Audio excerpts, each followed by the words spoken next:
This is a project for a large climbing rock for a kid's playground. The contractor who was building the playground originally purchased the climbing rock from a company called Ultraplay.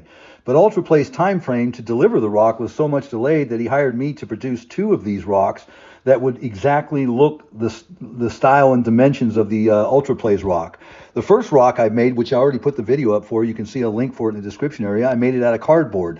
This one I made out of foam, and I did so just to give my channel a little diversity. All right, guys, I've got this to where it is glued together. A couple of little pieces I still got that aren't, but this is a pop outside. It's flat other than this big pop out right here. And then the back has a big pop out, two of them like that, where the main part, and then it kind of cantilevers out. So I'm getting ready to carve this. And I had enough foam. I've got foam left over that I haven't used. I had a pile that was 8 foot by 8 foot by 8 foot, and I could have glued it together in a big block, but I saved a lot of foam by not doing that. I've got enough to do another project with a smaller rock, but this is getting ready to be carved. Stick with me. I'm going to show you the step-by-step on this. Okay, I regret not getting better footage of this, but I had a class coming up and I wanted to have it ready to mud. But anyway, you just got to get this thing carved to where you like it. If you cut too much out, you can glue more foam. If you haven't cut out enough, you can dig out some more. But it's real simple, fast, and easy to carve rock out of foam. Got it up. I rigged it one time and lifted it perfectly level. So it's all up in the air right now, and I'm just going to put a piece of plastic underneath it, trace it, lift it back up, and then I have got to cut some mesh and stuff, but I'm getting it all set up. Okay, so I've got the carving all done. I've rigged it up to where it lifts up straight and level, and I've put down a piece of plastic wherein I've traced the edge because I'm about to lift this up to where I can mud the layer that I'm going to set this foam into. I've also marked my braces where the straps to screw it down to the concrete, but gonna lift this up and get some mud made and get it all mudded and set it in there, and then come up the edge with the bottom as a constant mud, and just come up about, I don't know, 10 inches or so. So stick with me, guys. Okay, this is just before I set the foam plug into the mud that makes the base. The base has got layers of mud, a 1/4 inch, then mesh, a 1/4 inch, then mesh, then a 1/4 inch. And then I put the brackets in, wherein you can see that the brackets at the end, it's an L bracket. And in the foam, I carved out this cone area that allows that L piece that goes vertical to have mud around it and be cemented to the bottom. So it's ready to drop now into place.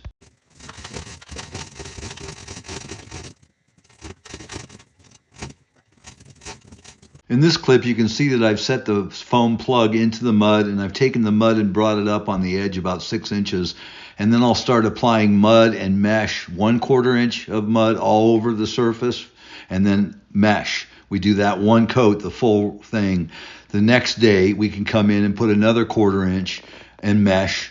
And then that same day, we can put another 1/4 inch of mud and the mesh, and then we basically put another 1/4 inch over the top of that, and then we're going to texture it. So stick with me. Okay, now we're at a stage here where we already have a coat of mud from the day before on the rock. You can see the lighter gray cement that's already dry from the day before. What we did there was we started from the top because we could stand on the foam, and we mudded the top going down to the bottom. Remember that mud that I had when I did the base? The mud came up on the edge just a little bit. So now every time we do a coat, we come down to that bottom, and that's it. Today, at this juncture of the video, you can see we've started with our second 1/4 inch coat, and we're basically putting it from the top going down. Now, I noticed in this video, I did not use a mesh, which was typical. Like on the cardboard rock you're now seeing in the video, me and my guy are putting a 1/4 inch of mud on mesh, 1/4 inch of mud on mesh, 1/4 inch of mud mesh, and then whatever texture we're going to do. In the video that we're now doing with the foam plug, because we're using foam over cardboard, we do not need the mesh. Now you could put the mesh in, it'd be a stronger unit, but I've done a lot of foam core rocks. And the foam itself is not a structural element in itself by itself, but when it's covered with the high-strength fiber-reinforced cement, it's bulletproof. Again, 3/4 inch coats, and then whatever your texture is. Now, in this particular job, because of the class, I did not get video footage of us texturing it. You're seeing me now texture a rock that's a little smaller rock that I did for a video, and I'm dashing or splattering the texture on with a dash brush. That's how we textured this big foam rock, and I apologize for not getting the footage, but that's where we're at now. We have a dash brush texture, and we're going to stain it, seal it, and then package it and ship it off. Now, this is the finished foam core rock just before I packaged it, and the texture and the stain and the seal coat's all done. As I said, we're just going to be packaging it and shipping it. Now, if you've enjoyed this video, please like and subscribe and share my video. And if you need anything, always give me a call. My phone number is always in the description area. And I thank you for watching my video, and have a great day. Bye.